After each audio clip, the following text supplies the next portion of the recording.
आप सुन रहे हैं गुनाहों का देवता। लीजिए सुनिए भाग 11। शाम थी, सूरज डूब रहा था और दिन भर की तपी हुई छत पर जलती हुई बरसाती के नीचे एक खरहरी खाट पर सुधा लेटी थी। एक महीन पीली धोती पहने, कोरी मार्किन की कुर्ती पहने, रूखे चिकटे हुए बाल और नाक में बहुत बड़ी सी नथ। 15 दिन के आंसुओं ने चेहरे को जाने कैसा बना दिया। न चेहरे पर सुकुमारता थी, न कठोरता, न रूप था, न ताजगी। सिर्फ ऐसा लगता था जैसे सुधा का सब कुछ लुट चुका है। न केवल प्यार और जिंदगी लुटी है, वरन आवाज भी लुट गई है और नीरवता भी, वैभव भी लुट गया और याचना भी। सुधा ने अपने पीले पल्ले से आंसू पोंछे और उठकर बैठ गई। दोनों चुप। पहले कौन बोले? विनती आई, चंदर और सुधा का खाना रखकर चली गई। खाना खाओगे सुधा? चंदर ने पूछा। सुधा कुछ बोली नहीं, सिर्फ सिर हिला दिया और डूबते हुए सूरज और उड़ते हुए बादलों की ओर देखकर जाने क्या सोचने लगी। चंदर ने थाली खिसका दी और सुधा को अपनी ओर खींचकर बोला, सुधा, इस तरह कैसे काम चलेगा? तुम्ही को देखकर तो मैं अपना धीरज संभालूंगा। बताओ, और तुम ही ये कर रही हो? सुधा चंदर के पास खिसक आई और 2 मिनट तक चुपचाप चंदर की ओर फटी हुई पथराई आंखों से देखती रही और एकदम हृदय को फाड़ देने वाली आवाज में चीख कर रो उठी, चंदर, अब क्या होगा? चंदर की समझ में नहीं आया वह क्या करे। आंसू उसके सूख चुके थे, वह रो नहीं सकता था। उसके मन पर कहीं कोई पत्थर रखा था जो आंसुओं की बूंदों को बनने के साथ ही सोख लेता था, लेकिन वह तड़प उठा। सुधा, वह घबरा कर बोला, सुधा, तुम्हें हमारी कसम है, चुप हो जाओ। चुप, बिल्कुल चुप। हाँ, ऐसे ही। सुधा चंदर के पांव में मुंह छिपाए थी। उठकर बैठो ठीक से सुधा, इतना समझ बूझ कर ये सब करती हो। छी, तुम्हें अपना दिल मजबूत करना चाहिए, वरना पापा को कितना दुख होगा। पापा ने तो मुझसे बोलना भी छोड़ दिया है चंदर। पापा से कह दो आज तो बोल ले, कल से हम उन्हें परेशान करने नहीं आएंगे, कभी नहीं आएंगे। अब उनकी सुधा को सब ले जा रहे हैं, जाने कहां ले जा रहे हैं। और फिर वह फफक कर रो पड़ी। चंदर ने विनती से पापा को बुलवाया। सुधा को रोते हुए देखकर विनती खड़ी हो गई। दीदी रो मत दीदी, फिर हम किसके भरोसे रहेंगे यहां? और सुधा को चुप कराते कराते विनती भी रोने लगी और आंसू पोंछते हुए चली गई। पापा आए, सुधा चुप हो गई और कुछ कहा नहीं, फिर रोने लगी। डॉक्टर शुक्ला भर्राए गले से बोले, मुझे ये रोहाई अच्छी नहीं लगती। ये भावुकता क्यों? तुम पढ़ी लिखी लड़की हो, इसी दिन के लिए तुम्हें पढ़ाया लिखाया गया था। भावुकता से क्या फायदा? कहते कहते डॉक्टर शुक्ला खुद रोने लगे। चलो चंदर, यहां से अभी जनवासा ठीक करवाना है।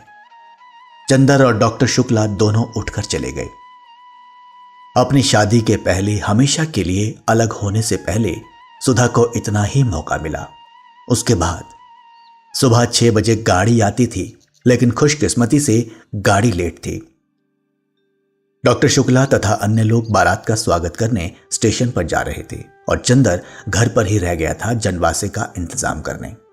जनवासा बगल में था। माथुर साहब के बंगले के दोनों हॉल और कमरा खाली करवा लिए गए थे। चंदर सुबह 6 ही बजे आ गया था और जनवासे में सब सामान लगवा दिया था।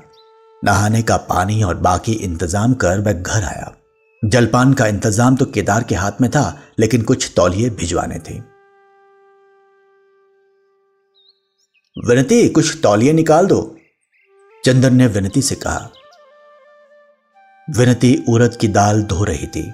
उसने फौरन उठकर हाथ धोए और कमरे की ओर चली गई। ए विनती, बुआ जी ने भंडारे के अंदर से आवाज लगाई। जाने कहां मर गई है मुंह झौंसी? अरे सिंगार पटाट बाद में कर लियो, काम में तनिक दीद आना लगते। बेसन का कनस्तर कहां रखा है? अभी आए, विनती ने चंदर से कहा और अपनी मां के पास दौड़ी। 15 मिनट हो गए लेकिन विनती लौटी ही नहीं। ब्याह का घर, हर तरफ से विनती की पुकार मचती और विनती पंख लगाए उड़ रही थी। जब विनती नहीं लौटी तो चंदर ने सुधा को ढूंढ कर कहा, सुधी एक बहुत बड़ा सा तौलिया निकाल दो। सुधा चुपचाप उठी और स्टडी रूम में चली गई। चंदर भी पीछे पीछे गया। बैठो, अभी निकाल कर लाते हैं, सुधा ने भरी हुई आवाज में कहा और बगल के कमरे में चली गई। वहां से लौटी तो उसके हाथ में मीठे की तस्तरी थी। अरे खाने का वक्त नहीं है सुधा, 8 बजे लोग आ जाएंगे। अभी 2 घंटे हैं, खा लो चंदर। अब कभी तुम्हारे काम में हर्जा करके खाने को नहीं कहूंगी, सुधा बोली। चंदर चुप। याद है चंदर, इसी जगह आंचल में छिपाकर नान खटाई लाई थी। आओ आज अपने हाथ से खिला दूं, कल ये हाथ पराए हो जाएंगे। और सुधा ने एक इमरती तोड़कर चंदर के मुंह में दे दी। चंदर की आंखों में 2 आंसू छलक आए। सुधा ने अपने हाथ से आंसू पोंछ दिए और बोली, चंदर, घर में कोई खाने का ख्याल करने वाला नहीं है। खाते पीते जाना, तुम्हें हमारी कसम है। मैं शाहजहांपुर से लौट कर आऊंगी तो दुबले मत मिलना। चंदर कुछ बोला नहीं। आंसू बहते गए, सुधा खिलाती गई, वह खाता गया। सुधा ने गिलास में पानी दिया, उसने हाथ धोया और जेब से रुमाल निकाला। क्यों आज आंचल में हाथ नहीं पहुंचोगे? सुधा बोली। चंदर ने आंचल हाथ में लिया और पलकों पर आंचल दबाकर फूट फूट कर रो पड़ा। छे चंदर, आज तो हम संभल गए हैं। हमने सब स्वीकार कर लिया चुपचाप। अब तुम कमजोर मत बनो। तुमने कहा था मैं शांत रहूं तो शांत हो गई। अब क्यों मुझे भी रुलाओगे? उठो। चंदर उठ खड़ा हुआ।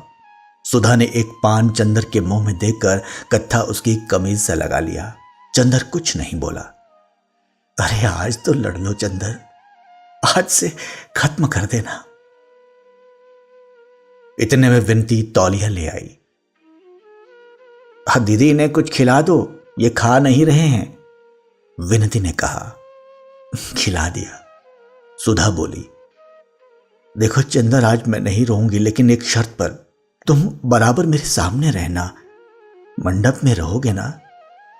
हाँ रहूंगा, चंदर ने आंसू पीते हुए कहा। कहीं चले मत जाना, मेरी आखिरी विनती है, सुधा बोली। चंदर तौलिया लेकर चला आया। क्योंकि बारात में कुल 8 ही लोग थे, अतः घर की और माथुर साहब की 2 ही कारों से काम चल गया। जब ये लोग आए तो नाश्ते का सामान तैयार था और चंदर चुपचाप बैठा था।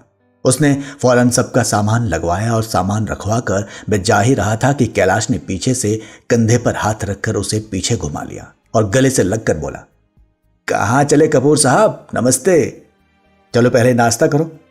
और खींचकर वह चंदर को ले गया। अपने बगल की मेज पर बिठाकर उसकी चाय अपने हाथ से बनाई और बोला, कुछ नाराज थे क्या कपूर? खत का जवाब क्यों नहीं देते थे? हम तो बराबर खत का जवाब देते रहे यार, कपूर चाय पीते हुए बोला। अच्छा तो हम घूमते रहे इधर उधर, खत गड़बड़ हो गए होंगे। लो समोसा खाओ, कैलाश ने कहा। चंदन ने सिर हिलाया तो बोला, अरे वाह मियां, शादी तुम्हारी नहीं हो रही है, हमारी हो रही है, समझे? तुम क्यों तकल्लुफ कर रहे हो? अच्छा कपूर, काम तो तुम्हीं पर होगा सब। हाँ, कपूर बोला। बड़ा अफसोस है यार, जब हम लोग पहली दफा मिले थे तो यह नहीं मालूम था कि तुम और डॉक्टर साहब इतना अच्छा इनाम दोगे अपने को बचाने का। हमारे लायक कोई काम हो तो बताओ। आपकी दुआ है, चंदन ने सिर झुकाकर कहा और सभी हंस पड़े। इतने में शंकर बाबू डॉक्टर साहब के साथ आए और सब लोग चुप हो गए। दिन भर के व्यवहार से चंदन ने देखा कि कैलाश भी उतना ही अच्छा, हंसमुख और शालीन है जितने शंकर बाबू थे। वह उसे राजनीतिक क्षेत्र में जितना फौलादी लगा था, घरेलू जिंदगी में उतना ही अच्छा लगा। चंदन का मन खुशी से नाच उठा। सुधा की ओर से वह थोड़ा निश्चिंत हो गया। अब सुधा निभा ले जाएगी। वह मौका निकालकर घर में गया। देखा सुधा को औरतें घेरे हुए बैठी हैं और महावर लगा रही हैं। विनती कनस्तर में से घी निकाल रही थी। चंदर गया और विनती की चोटी घसीट कर बोला, ओ गिलहरी, घी पे रही है क्या? विनती ने दंग होकर चंदर की ओर देखा। आज तक कभी अच्छे भले में तो चंदर ने उसे नहीं चिढ़ाया था, आज क्या हो गया? आज जबकि पिछले 15 रोज से चंदर के होंठ मुस्कुराना भूल गए थे। आंख फाड़कर क्या देख रही है? कैलाश बहुत अच्छा लड़का है, बहुत अच्छा। अब सुधा बहुत सुखी रहेगी। कितना अच्छा होगा विनती। हंसती क्यों नहीं गिलहरी? और चंदर ने विनती की बाह में चुटकी काट ली। अच्छा, हमें दीदी समझा है क्या? अभी बताती हूं। और घी भरे हाथ से चंदर की बाह पकड़कर विनती ने जोर से घुमा दी। चंदर ने अपने को छुड़ाया और विनती को चपत मारकर गुनगुनाता हुआ चला गया। विनती ने कनस्तर के मुंह पर लगा घी पोंछा और मन में बोली, देवता और किसे कहते हैं। शाम को बारात चढ़ी। सादी सी बारात, सिर्फ एक बैंड था। कैलाश ने शेरवानी और पायजामा पहना था और टोपी। सिर्फ एक माला गले में पड़ी थी और हाथ में एक कंगन बंधा था। मोर पीछे किसी आदमी के हाथ में था। जयमाला की रस्म होने वाली थी, लेकिन बुआ जी ने स्पष्ट कह दिया था कि हमारी लड़की कोई ऐसी वैसी नहीं कि ब्याह के पहले भरी बारात में मुंह खोलकर माला पहनाए। लेकिन घूंघट के मामले पर सुधा ने दृढ़ता से मना किया था। वह घूंघट बिल्कुल नहीं करेगी। अंत में पापा उसे लेकर मंडप में आए। घर का कामकाज निपट गया था। सभी लोग आंगन में बैठे थे। कामिनी, प्रभा, लीला सभी थी। एक और बाराती बैठे थे।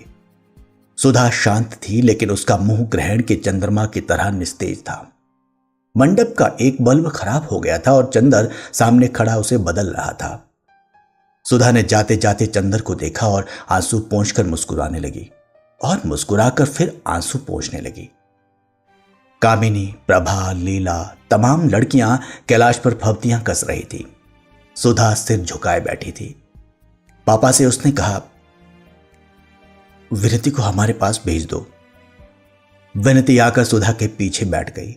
कैलाश ने आंख के इशारे से चंदर को बुलाया। चंदर जाकर पीछे बैठा तो कैलाश ने कहा, यार यहां जो लोग खड़े हैं इनका परिचय तो बता दो चुपके से। चंदर ने सभी का परिचय बताया। कामिनी, प्रभा, लीला सभी के बारे में जब चंदर बता रहा था तो विनती बोली, बड़े लालची मालूम देते हैं आप, ये एक से संतोष नहीं है क्या? वाह रे जीजा जी। कैलाश ने मुस्कुराकर चंदर से पूछा, इसका ब्याह तय हुआ है कि नहीं? हो गया, चंदर ने कहा। तभी बोलने का अभ्यास कर रही हैं? मंडप में भी इसीलिए बैठी है क्या? कैलाश ने कहा। विनती झेंप गई और उठकर चली गई। संस्कार शुरू हुआ। कैलाश के हाथ में नारियल और उसकी मुट्ठी पर सुधा के दोनों हाथ। सुधा अब चुप थी। इतनी चुप कि लगता था उसके होंठों ने कभी बोलना जाना ही नहीं। संस्कार के दौरान ही पारस्परिक वचन का समय आया। कैलाश ने सभी प्रतिज्ञाएं स्वयं कही। शंकर बाबू ने कहा, लड़की भी शिक्षित है और उसे भी स्वयं वचन करने होंगे। सुधा ने सिर हिला दिया। एक असंतोष की लहर सी बारातियों में फैल गई। चंदर ने विनती को बुलाया, उसके कान में कहा, जाकर सुधा से कह दो कि पागलपन नहीं करते, इससे क्या फायदा? विनती ने जाकर बहुत धीरे से सुधा के कान में कहा। सुधा ने सिर उठाकर देखा। सामने बरामदे की सीढ़ियों पर चंदर बैठा हुआ बड़ा चिंतित सा कभी शंकर बाबू की ओर देखता और कभी सुधा की ओर। सुधा से उसकी निगाह मिली और वह सिहर सा उठा। सुधा क्षण भर उसकी ओर देखती रही। चंदर ने जाने क्या कहा और सुधा ने आंखों ही आंखों में उसे क्या जवाब दे दिया। उसके बाद सुधा नीचे रखे हुए पूजा के नारियल पर लगे हुए सिंदूर को देखती रही। फिर एक बार चंदर की ओर देखा। विचित्र सी थी वह निगाह, जिसमें कातरता नहीं थी, करुणा नहीं थी, आंसू नहीं थे, कमजोरी नहीं थी। था एक गंभीरतम विश्वास, एक उपमाहीन स्नेह, एक संपूर्णतम समर्पण। लगा जैसे वह कह रही हो, सचमुच तुम कह रहे हो। फिर सोच लो चंदर, इतने दृढ़ हो, इतने कठोर हो, मुझसे मुंह से क्यों कहलवाना चाहते हो? क्या सारा सुख लूटकर थोड़ी सी आत्मवंचना भी मेरे पास नहीं छोड़ोगे? अच्छा लो मेरे देवता, और उसने हार कर सिसकियों से सने स्वरों में अपने को कैलाश को समर्पित कर दिया। प्रतिज्ञाएं दोहरा दी और उसके बाद साड़ी का एक छोर खींचकर नथ की डोरी ठीक करने के बहाने उसने आंसू पोंछ लिए। चंदर ने एक गहरी सांस ली और बगल में बैठी हुई बुआ जी से कहा, बुआ जी अब तो बैठा नहीं जाता, आंखों में जैसे किसी ने मिर्च भर दी हो। जाओ जाओ, सोए रहो, ऊपर खाट बिछी है, कल सुबह 10 बजे विदा करे को है, कुछ खाओ पियो ने तो पड़े रह वो, बुआ ने बड़े स्नेह से कहा। चंदर ऊपर गया तो देखा एक खाट पर विनती औंधी पड़ी सिसक रही है। विनती, विनती, उसने विनती को पकड़कर हिलाया। विनती फूट फूट कर रो पड़ी। होठ पगली, हमें तो समझाती है, खुद अपने आप पागलपन कर रही है, चंदर ने रूंधे गले से कहा। विनती उठकर एकदम चंदर की गोद में समा गई और दर्दनाक स्वर में बोली, हाय चंदर, अब क्या होगा। चंदर की आंखों में आंसू आ गए। वह फूट पड़ा और विनती को एक डूबते हुए सहारे की तरह पकड़कर उसकी मांग पर मुंह रखकर फूट फूट कर रो पड़ा, लेकिन फिर भी संभल गया और विनती का माथा सहलाते हुए और अपनी सिसकियों को रोकते हुए कहा, रो मत पगली। धीरे धीरे विनती चुप हुई और खाट के पास नीचे छत पर बैठ गई और चंदर के घुटनों पर हाथ रखकर बोली, चंदर तुम आना मत छोड़ना, तुम इसी तरह आते रहना जब तक दीदी ससुराल से लौट ना आए। अच्छा, चंदर ने विनती के पेट पर हाथ रखकर कहा, घबराते नहीं, तुम तो बहादुर लड़की हो ना, सब चीज बहादुरी से सहना चाहिए। कैसी दीदी की बहन हो, क्यों। विनती उठकर नीचे चली गई।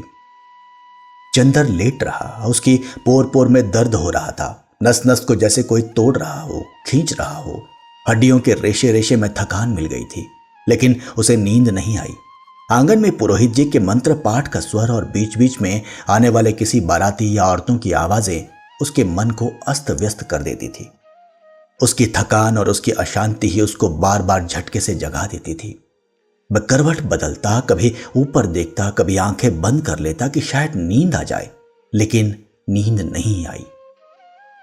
धीरे धीरे नीचे का रव भी शांत हो गया। संस्कार भी समाप्त हुआ। बाराती उठकर चलने लगे और वह आवाजों से यह पहचानने की कोशिश करने लगा कि अब कौन क्या कर रहा है। धीरे धीरे सब शोर शांत हो गया। चंदन ने फिर करवट बदली और आंख बंद कर ली। धीरे धीरे एक कोहरा उसके मन पर छा गया। वह इतना जागा कि अब अगर आंख भी बंद करता तो जब पलकें पुतलियों से छा जाती तो एक बहुत कड़वा दर्द होने लगा था। जैसे तैसे उसकी थोड़ी सी आंख लगी। किसी ने सहसा जगा दिया।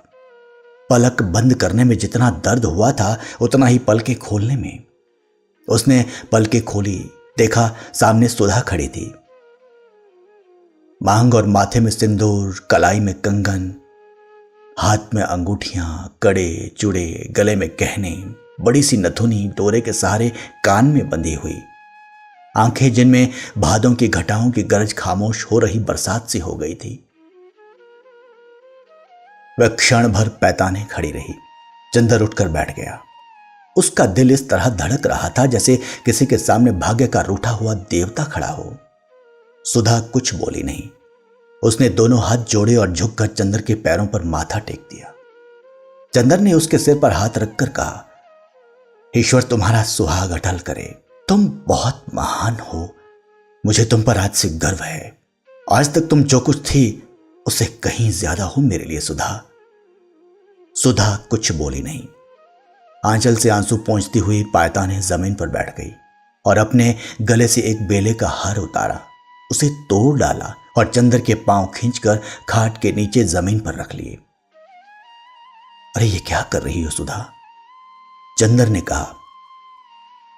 जो मेरे मन में आएगा, बहुत मुश्किल से रूंधे गले से सुधा बोली। मुझे किसी का डर नहीं। तुम जो कुछ दंड दे चुके हो उससे बड़ा दंड तो अब भगवान भी नहीं दे सकेंगे। सुधा ने चंदर के पांव पर फूल रखकर उन्हें चूम लिया और अपनी कलाई में बंधी हुई एक पुड़िया खोलकर उसमें से थोड़ा सा सिंदूर उन फूलों पर छिड़क कर चंदर के पांव पर सिर रखकर चुपचाप रोती रही। थोड़ी देर बाद उठी और उन फूलों को समेटा। अपने आंचल के छोर में उन्हें बांध लिया और उठकर चली, धीमे धीमे, निशब्द। कहां चली सुधा? चंदन ने सुधा का हाथ पकड़ लिया। कहीं नहीं, अपना हाथ छुड़ाते हुए सुधा ने कहा। नहीं नहीं सुधा, लाओ, ये हम रखेंगे। चंदन ने सुधा को रोकते हुए कहा। बेकार है चंदर, कल तक परसों तक ये जूठे हो जाएंगे देवता मेरे। और सुधा सिसकते हुए चली गई। एक चमकदार सितारा टूटा और पूरे आकाश पर फिसलते हुए जाने किस क्षितिज में खो गया। दूसरे दिन 8 बजे तक सारा सामान स्टेशन पर पहुंच गया था। शंकर बाबू और डॉक्टर साहब पहले ही स्टेशन पर पहुंच गए थे। बाराती भी सब वहीं चले गए थे। कैलाश और सुधा को स्टेशन तक लाने का जिम्मा चंदर पर था। बहुत जल्दी करते कराते भी 9:15 बज गए थे। उसने फिर जाकर कहा। कैलाश और सुधा खड़े हुए थे। पीछे से नाइन सुधा के सिर पर पंखा रखी थी और बुआ जी रोचना कर रही थी। चंदर के जल्दी मचाने पर अंत में उन्हें फुर्सत मिली और वह आगे बढ़े। मोटर पर सुधा ने ज्यों ही पांव रखा कि विनती पांव से लिपट गई और रोने लगी। सुधा जोर से बिलख बिलख कर रो पड़ी। चंदन ने विनती को छुड़ाया। सुधा पीछे बैठकर खिड़की पर मुंह रखकर सिसकती रही। मोटर चल दी। सुधा मुड़कर अपने घर की ओर देख रही थी। विनती ने हाथ जोड़े तो सुधा चीख कर रो पड़ी, फिर चुप हो गई। स्टेशन पर भी सुधा बिल्कुल शांत रही। सुधा और कैलाश के लिए सेकंड क्लास में एक बर्थ सुरक्षित थी, बाकी लोग ड्यूटी में थे। शंकर बाबू ने दोनों को उस डिब्बे में पहुंचाया और बोले, कैलाश तुम जरा हमारे साथ आओ। मिस्टर कपूर जरा बहू के पास आप रहिए, मैं डॉक्टर साहब को यहां भेज रहा हूं। चंदर खिड़की के पास खड़ा हो गया। शंकर बाबू का छोटा बच्चा आकर अपनी नई चाची के पास बैठ गया और उनकी रेशमी चादर से खेलने लगा। चंदर चुपचाप खड़ा था। सहसा सुधा ने उसके हाथों पर अपना मेहंदी लगा हाथ रख दिया और धीमे से कहा, चंदर। चंदर ने मुड़कर देखा तो बोली, अब कुछ सोचो मत, इधर देखो। और सुधा ने जाने कितने दुलार से चंदर से कहा, देखो विनती का ध्यान रखना, उसे तुम्हारे ही भरोसे छोड़ रही हूं। और सुनो, पापा को रात को सोते वक्त दूध में ओवल्टीन जरूर दे देना। खाने पीने में गड़बड़ी मत करना। यह मत समझना कि सुधा मर गई तो फिर बिना दूध की चाय पीने लगो। हम जल्दी से आ जाएंगे। मम्मी का कोई खत आए तो हमें लिखना। इतने में डॉक्टर साहब और कैलाश आ गए। कैलाश कंपार्टमेंट के बाथरूम में चला गया। डॉक्टर साहब आए और सुधा के सिर पर हाथ रखकर बोले, बेटा आज तेरी मां होती तो कितना अच्छा होता। और देख, महीने भर में बुला लेंगे तुझे, वहां घबराना मत। गाड़ी ने सीटी दी। पापा ने कहा, बेटा आप ठीक से रहना और भावुकता या बचपना मत करना, समझे। पापा ने आंख से रुमाल लगा लिया। विवाह बहुत बड़ा उत्तरदायित्व है। अब तुम्हारी नई जिंदगी है। अब तक बेटी थी, अब बहू हो। सुधा बोली, पापा तुम्हारा ओवल्टीन का डिब्बा शीशे वाली मेज पर है, उसे पी लिया करना। और पापा विनती को गांव मत भेजना, चंदर को अब घर पर ही बुला लो। तुम अकेले पड़ गए और हमें जल्दी बुला लेना। गार्ड ने सीटी दी। कैलाश ने जल्दी से डॉक्टर साहब के पैर छुए, चंदर से हाथ मिला लिया। सुधा बोली, चंदर ये पुर्जा विनती को देना और देखो मेरा नतीजा निकले तो तार देना। गाड़ी चल पड़ी। अच्छा पापा, अच्छा चंदर। सुधा ने हाथ जोड़े और खिड़की पर टिक कर रोने लगी और बार बार आंसू पोंछ पोंछ कर देखने लगी। गाड़ी प्लेटफॉर्म के बाहर चली गई तब चंदर मुड़ा। उसके बदन में पोर पोर में दर्द हो रहा था। वह कैसे घर पहुंचा उसे मालूम नहीं। चंदर को हफ्ते भर तक होश नहीं रहा। शादी के दिनों में उसे एक नशा था जिसके बल पर वह मशीन की तरह काम करता गया। शादी के बाद इतनी भयंकर थकावट उसकी नसों में कसक उठी कि उसका चलना फिरना मुश्किल हो गया था। वह अपने घर से होटल तक खाना खाने नहीं जा पाता था। बस पड़ा पड़ा सोता रहता। सुबह 9 बजे सोता, 5 बजे उठता। थोड़ी देर होटल में बैठकर फिर वापस आ जाता। चुपचाप छत पर लेटा रहता और फिर सो जाता। उसका मन एक उजड़े हुए नीड़ की तरह था, जिसमें से विचार, अनुभूति, स्पंदन और रस के विहंगम कहीं दूर उड़ गए थे। लगता था जैसे वह सब कुछ भूल गया है। सुधा, विनती, पम्मी, डॉक्टर साहब, रिसर्च, थीसिस, सब कुछ। ये सब चीजें कभी कभी उसके मन में नाच जाती, लेकिन चंदर को ऐसा लगता कि ये किसी ऐसी दुनिया की चीजें हैं जिसको वह भूल गया है, जो उसके स्मृति पटल से मिट चुकी है। कोई ऐसी दुनिया जो कभी थी, कहीं थी, लेकिन किसी भयंकर जल प्रलय ने जिसका कण कण ध्वस्त कर दिया था। उसकी दुनिया अपनी छत तक सीमित थी। छत के चारों ओर की ऊंची दीवारों और उन 4 दीवारों से बंधे हुए आकाश के चौकोर टुकड़े तक ही उसके मन की उड़ान बंद गई थी। उजाला पाख था। पहले वह लुब्धक तारे की रोशनी देखता, फिर धीरे धीरे चांद की दुधिया रोशनी सफेद कफन की तरह छा जाती और मन में थके हुए स्वर जैसे चांदनी को ओढ़ता हुआ सा कहता, सो जा मुर्दे, सो जा। छठे दिन उसका मन कुछ ठीक हुआ। थकावट जो एक केंचुल की तरह उस पर छाई हुई थी, धीरे धीरे उतर गई और उसे लगा जैसे मन में कुछ टूटा हुआ सा दर्द कसक रहा है। ये दर्द क्यों है, कैसा है, यह उसके कुछ समझ में नहीं आता था। 5 बजे थे, लेकिन धूप बिल्कुल नहीं थी। पीले उदास बादलों की एक झीनी तह ने ढलते हुए आषाढ़ के सूरज को ढंक लिया था। हवा में एक ठंडक आ गई थी। लगता था झोंके किसी वर्षा के देश से आ रहे हैं। वह उठा, नहाया और विनती के घर चल पड़ा। डॉक्टर शुक्ला लॉन पर हाथ में किताब लिए टहल रहे थे। 5 दिनों में जैसे वे बहुत बूढ़े हो गए थे। बहुत झुके हुए से निस्तेज चेहरा, डबडबाई आंखें और चाल में जैसे उम्र थक गई हो। उन्होंने चंदर का स्वागत भी उस तरह नहीं किया जैसा पहले करते थे। सिर्फ इतना बोले, चंदर, 2 दफे ड्राइवर को भेजकर बुलाया तो मालूम हुआ तुम सो रहे हो। अब अपना सामान यहीं ले आओ। और वे बैठकर किताब उलट पलट कर देखने लगे। अभी तक वे बूढ़े थे, उनका व्यक्तित्व तरुण था। आज लगता था जैसे उनके व्यक्तित्व पर झुर्रियां पड़ने लगी है, उनके व्यक्तित्व की कमर भी झुक गई है। चंदर कुछ नहीं बोला, चुपचाप खड़ा रहा। सामने आकाश पर एक अजब सी जर्दी छा रही थी। डॉक्टर साहब ने किताब बंद की और बोले, सुना है कॉलेज के प्रिंसिपल आ गए हैं, जाओ जरा उनसे तुम्हारे बारे में बात कराऊं। तुम जाओ, सुधा का खत आया है विनती के पास।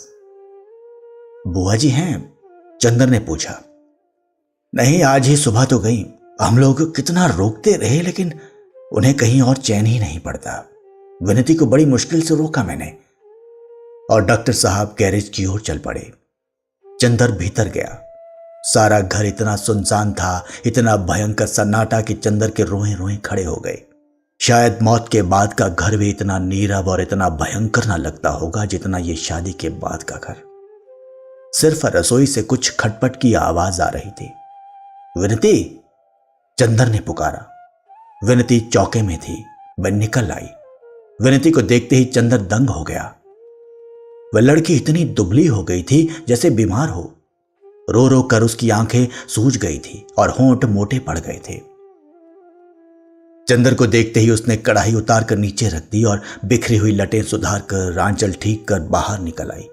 कमरे से खींचकर एक चौकी आंगन में डालकर चंदर से बहुत उदास स्वर में बोली, बैठिए। घर कितना सूना लग रहा है विनती, तुम अकेले कैसे रहती होगी? चंदर ने कहा। विनती की आंखों में आंसू छलछला आए।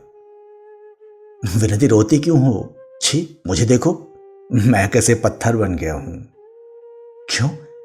तुम तो इतनी अच्छी लड़की हो। चंदर ने विनती के कंधे पर हाथ रखकर कहा। विनती ने आंसू भरी पलकें चंदर की ओर उठाई और बड़े ही कातर स्वर में कहा, आप देवता हो सकते हैं, लेकिन हर एक तो देवता नहीं है। फिर आपने कहा था आप आएंगे बराबर, पिछले हफ्ते से आए भी नहीं। यह भी नहीं सोचा कि हमारा क्या हाल होगा। रोज सुबह शाम कोई भी आता तो हम दौड़कर देखते कि आप आए हैं या नहीं। दीदी आपकी थी बस, हम तो आपकी कोई नहीं है। नहीं विनती, इतने थक गए थे कि कहीं आने जाने की हिम्मत ही नहीं पड़ती थी। बुआ जी को जाने क्यों दिया तुमने? उन्हें रोक लेती। चंदर ने कहा। अरे वह थी तो रोने भी नहीं देती थी। मैं 2-3 दिन तक रोई तो मुझ पर बहुत बिगड़ी और महाराजन से बोली, हमने तो ऐसी लड़की ही नहीं देखी, बड़ी बहन का ब्याह हो गया तो मारे जलन के दिन रात आंसू बहा बहा कर अमंगल बनाती है। जब वक्त आएगा तभी शादी करेंगे कि अभी किसी के साथ निकाल दूं। विनती ने एक गहरी सांस लेकर कहा, आप समझ नहीं सकते कि जिंदगी कितनी खराब है। अब तो हमारी तबीयत होती है कि मर जाएं। अभी तक दीदी थी, सहारा दिए रहती थी, हिम्मत बंधाए रहती थी। अब तो कोई नहीं है हमारा। छी, ऐसी बातें नहीं करते विनती। महीने भर में सुधा आ जाएगी। और मां की बातों का क्या बुरा मानना। आप लड़की होते तो समझते चंद्र बाबू। विनती बोली और जाकर एक तस्तरी में नाश्ता ले आई। लो, दीदी कह गई थी कि चंद्र के खाने पीने का ख्याल रखना, लेकिन ये किसको मालूम था कि दीदी के जाते ही चंद्र गैर हो जाएंगे। नहीं विनती, तुम गलत समझ रही हो। जाने क्यों एक अजीब सी खिन्नता मन में आ गई थी। कुछ करने की तबीयत ही नहीं होती थी। आज कुछ तबीयत ठीक हुई तो सबसे पहले तुम्हारे ही पास आया विनती। अब सुधा के बाद मेरा है ही कौन सिवा तुम्हारे। चंद्र ने बहुत उदास स्वर में कहा। तभी ना उस दिन मैं बुलाती रह गई और आप ये गए बह गए और आंख से ओझल। मैंने तो उसी दिन समझ लिया था आप पुराने चंद्र बाबू बदल गए। विनती ने रोते हुए कहा। चंद्र का मन भर आया था, गले में आंसू अटक रहे थे, लेकिन आदमी की जिंदगी भी कैसी अजब होती है। वह रो भी नहीं सकता था, माथे पर दुख की रेखा भी झलकने नहीं दे सकता था, इसलिए कि सामने कोई ऐसा था जो खुद दुखी था और सुधा की थाती होने के नाते विनती को समझाना उसका पहला कर्तव्य था। विनती के आंसू रोकने के लिए वह खुद अपने आंसू पी गया और विनती से बोला, लो कुछ तुम भी खाओ। विनती ने मना किया तो उसने अपने हाथ से विनती को खिला दिया। विनती चुपचाप खाती रही और रह रहकर आंसू पोंछती रही। इतने में महाराजिन आई। विनती ने चौके के काम समझा दिए और चंद्र से बोली, चलिए ऊपर चलें। चंद्र ने चारों ओर देखा। घर का सन्नाटा वैसा ही था। सहसा उसके मन में एक अजीब सी बात आई। सुधा के साथ कभी भी कहीं भी वह जा सकता था, लेकिन विनती के साथ छत पर अकेले जाने में क्यों उसके अंतःकरण ने गवाही नहीं दी। वह चुपचाप बैठा रहा। विनती कुछ भी हो, कितनी ही समीप क्यों ना हो, विनती सुधा नहीं थी, सुधा नहीं हो सकती थी। नहीं, यही ठीक है, चंद्र बोला। विनती गई, सुधा का पत्र ले आई। चंद्र का मन जाने कैसा होने लगा। लगता था जैसे अब आंसू नहीं रुकेंगे। उसके मन में सिर्फ इतना आया कि अभी 72 घंटे पहले सुधा यही थी, इसी घर की प्राण थी। आज लगता है जैसे इस घर में सुधा थी ही नहीं। आंगन में अंधेरा होने लगा था। वह उठकर सुधा के कमरे के सामने पड़ी हुई कोच पर बैठ गया और विनती ने बत्ती जला दी। खत छोटा सा था। डॉक्टर चंद्र बाबू, क्या तुम कभी सोचते थे कि तुम इतनी दूर होंगे और मैं तुम्हें खत लिखूंगी? लेकिन खैर, अब तो घर में चैन की बंसी बजाते होंगे। एक अकेले में ही कांटे जैसे खटक रही थी, उसे भी तुमने निकाल फेंका। अब तुम्हें ना कोई परेशान करता होगा, ना तुम्हारे पढ़ने लिखने में बाधा पहुंचती होगी। अब तो तुम 1 महीने में 10-12 थीसिस लिख डालोगे। जहां दिन में 24 घंटे तुम आंख के सामने रहते थे, वहां अब तुम्हारे बारे में एक शब्द सुनने के लिए तड़प उठती हूं।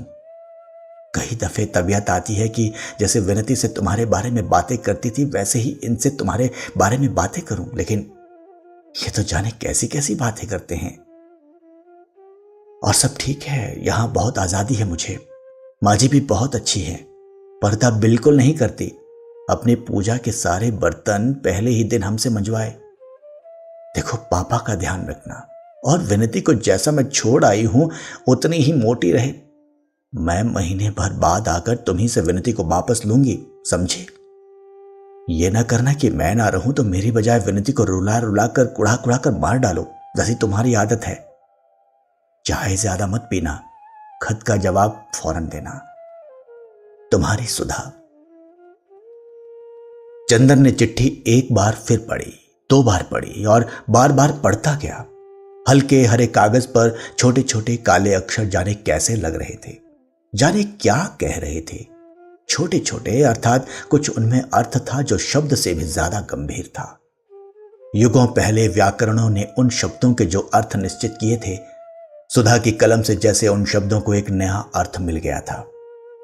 चंदर बेसुध सा तन्मय होकर उस खत को बार बार पढ़ता गया और किस समय वे छोटे छोटे नादान अक्षर उसके हृदय के चारों ओर क्वच जैसे बौद्धिकता और संतुलन के लौह पत्र को चीरकर अंदर बिंध गए और हृदय की धड़कनों को मरोड़ना शुरू कर दिया, यह चंदर को खुद नहीं मालूम हुआ, जब तक कि उसकी पलकों से एक गर्म आंसू खत पर नहीं टपक पड़ा।